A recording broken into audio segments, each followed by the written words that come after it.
İpi. Kar bakın sana. Öde şakınasın ha sen. Öde. Молодец.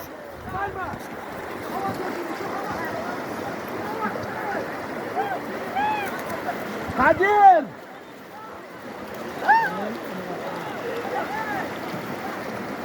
Hakan saçına bu kres.